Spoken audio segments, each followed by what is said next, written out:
Mae gweithredu uniongyrchol yn arf mae mudiadau ac arfannau yn gallu defnyddio i herio, i brotestio ac i godi llais.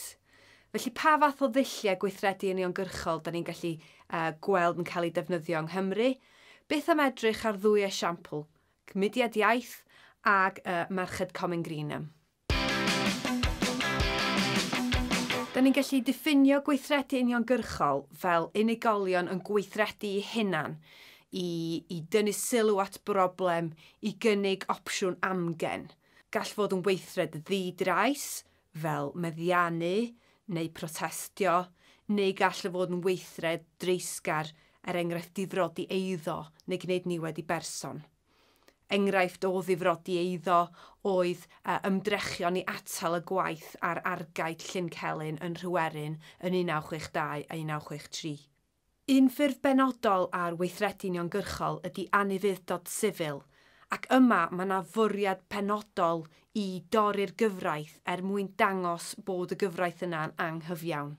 Enghraifft dda o hyn yn y cyd-destun Cymreig ydy Trefor a Eileen Beasley oedd yn byw yn Llangenech yn y 60au a'r 50au yn gwrthod talu i'w biliau cyngor am nad oedd modd iddyn nhw dderbyn y bil yn Gymraeg. Yn y 60au a'r 70au oedd na dwf aruthrol mewn gweithredu uniongyrchol a protestio ar draws y byd. Nodwedd amlwg i lawer o'r gweithredu yma ydy gweithredu'n heddychlon ac yn ddi-drais. Mae yna bwyslais ar sail moesol ac egwyddorol hyn, a hefyd wedi cael ei ddylanwadu gan bobl fel Gandhi yn yr India a Martin Luther King yn yr Unol Daleithiau yn y frwydr dros hawliau pobl ddu. Mae gweithredu uniongyrchol yn gallu cael ei ystyried fel ffordd bwerus o ddwyn pwysau ar yr awdurdodau, oherwydd ei fod yn ddull di-drais. Ond pan ydych chi yn defnyddio trais fel rhan o weithredu uniongyrchol, mae'n gallu colli cydymdeimlad a colli ewyllus da pobl ac yn gallu cael effaith negyddol ar eich ymgais chi. Enghraifft Gymreig o'r twf mewn mudiadau oedd yn gweithredu'n uniongyrchol ydy sefydlu Cymdeithas yr Iaith yn 1963. Cyn hynny, roedd y math o fudiadau oedd yna'n trio galw am ysgolion Cymraeg neu mwy ar y glenni Cymraeg ar y radio yn gweithredu mewn dulliau cyfansoddiadol iawn, yn pwysleisio trio darbwyllo a dwyn preswad trwy lythyru, cyfarfodydd ac yn y blaen. Un o brif amcanion y gymdeithas ydy sicrhau statws gyfartal i'r Gymraeg gyda'r Saesneg, ac mae'n abarodrwydd i ddefnyddio dulliau anghyfreithlon o weithredu mwyn sicrhau hynny, pan fod dulliau cyfreithlon o weithredu wedi methu. Felly, be di maint y gweithredu da ni wedi weld gan Gymdeithas yr Iaith? Mae amcamgyfrifon yn awgrymu bod dros 500 o bobl wedi ymddangos yn y llys am wrthod talu eu trwyddedau teledu rhwng 1971 ac 1981. Amcamgyfrif arall ydy bod dros 2,000 o aelodau'r gymdeithas wedi bod dan glôn mewn carchar neu mewn swyddfa heddlu rhwng 1962 ac 1983. Gallwch chi chwilio ar-lein am fwy o wybodaeth am y math o ddulliau ddefnyddiwyd gan y gymdeithas mewn ymgyrchoedd unigol, enghraifft ymgyrch arwyddion, ymgyrch sianel deledu neu ddeddiaeth newydd. Felly pa mor llwyddiannus mae'r gweithredu uniongyrchol gan y gymdeithas wedi bod? Mae rhai yn hawlio na fu bron dim ymateb gan y Llywodraeth i'r gweithredu mwy confensiynol cyn y gweithredu mwy uniongyrchol gan y gymdeithas, a bod y gymdeithas wedi cyfrannu'n sylweddol i sicrhau cryfhau statws y Gymraeg yng Nghymru. Ond mae rhai o'r dulliau ddefnyddiwyd gan y gymdeithas, yn enwedig difrodi eiddo, wedi ennyn llawer o wrthwynebiad, ac mae yna dystiolaeth bod pobl yn cydymdeimlo efo'r amcanion, ond wedi bod yn gwrthwynebu'r tactegau fel yna. Wrth i statws y Gymraeg gynyddu, ac ers i ni gael datganoli yn 1999, mae rhai wedi cwestiynu a ddyle'r gymdeithas proffesiynoli mwy a chanolbwyntio mwy ar ddefnyddio dulliau mwy cyfansoddiadol o weithredu. Beth am fenywod Cymru a gwersyll heddwch menywod Comin Greenham?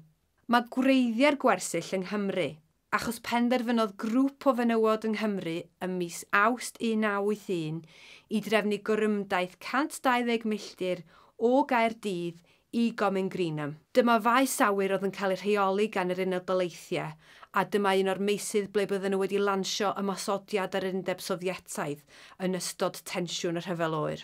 Beth oedd yn wahanol am yr orymdaith yma oedd y pwyslais ar fenywod yn protestio ac yn gorymdeithio, mwyn pwysleisio graddau i'w pryder nhw ynglyn â'r bygythiad niwclear, a'i pryder diwrfawr nhw ynglyn â'i goblygiadau i'w plant. Yn sgil y diffyg sylw i'r orymdaith, mi nath 4 menyw o Gymru fynd ati i gadwyno eu hunan i ffensys perimeter y maes awyr. Ac yn sgil hynny, dyma oedd dechrau sefydlu y gwersyll menywod a barhaodd o 1981 tan y flwyddyn 2000. Mi adeiladodd y gwersyll ar y traddodiad o fenywod yn defnyddio'r dull di-drais i weithredu dros heddwch, a mi wnaethon nhw ddefnyddio llawer o ddulliau i weithredu'n uniongyrchol. Y brotestau mwocaf oedd Embrace the Base ym mis Rhagfyr 1982, pan oedd 30,000 o gefnogwyr ymuno i amgylchynu'r ffens perimeter 9 milltir o hyd o amgylch y maes awyr. Yn ychwanegol at fod yn brotest dorfol enfawr, mi wnaeth pobl ddod â pethau personol efo nhw o'i bywydau nhw a bywydau plant fel teddys ac yn y blaen i'w rhoi ar y ffens. Ymysg y dulliau eraill wnaethon nhw ddefnyddio oedd blocad o'r fynedfa i'r maes awyr, defnyddio dulliau theatr stryd, canu a dawnsio fel ffurfiau o protestio, a hefyd torri mewn i'r maes awyr. Wynebon nhw gael ei arestio a gael ei troi allan o'r gwersyll am ei gweithredoedd, ac mi oedd yna llawer iawn o achosion llys. Mae gwersyll heddwch menywod Comin Greenham yn cael ei ystyried fel eicon gwleidyddol yr 1980au. Mi nath y gwersyll ddylanwadu ar wrthwynebiad pobl i gael taflegrau crws yn y Deyrnas Unedig, ac mi nath o gael sylw rhyngwladol a dylanwadu ag annog creu gwersylloedd heddwch menywod fel un mewn gwledydd eraill yn y byd. Mae yna lawer iawn o ddulliau yn gallu cael ei defnyddio i weithredu'n uniongyrchol, ac mae'r dewis o ddulliau yn dod yn fwy dwys pan mae yna ddiffyg ymateb. Da ni'n gweld bod achosion llys yn eithriadol o bwysig, a da ni hefyd yn gweld pa mor bwysig ydy dylanwad y wasg wrth i fudiadau ddefnyddio gweithredu'n uniongyrchol. Mae budiadau yn barhaol yn gorfod gwneud penderfyniadau ac weithiau penderfyniadau anodd iawn ynghylch pa fath o ddulliau gweithredu'n uniongyrchol i'w defnyddio a beth fydd yr ymateb iddyn nhw. Ac wrth i dechnoleg ddatblygu, ein cymdeithasau ni a'n gwleidyddiaeth ni ddatblygu, mae'r math o ddewisiadau a'r math o ddulliau gallen nhw ddefnyddio hefyd yn newid. Felly mae mudiadau cymdeithasol eu hunan yn newid ac yn esblygu wrth i'r gymdeithas esblygu.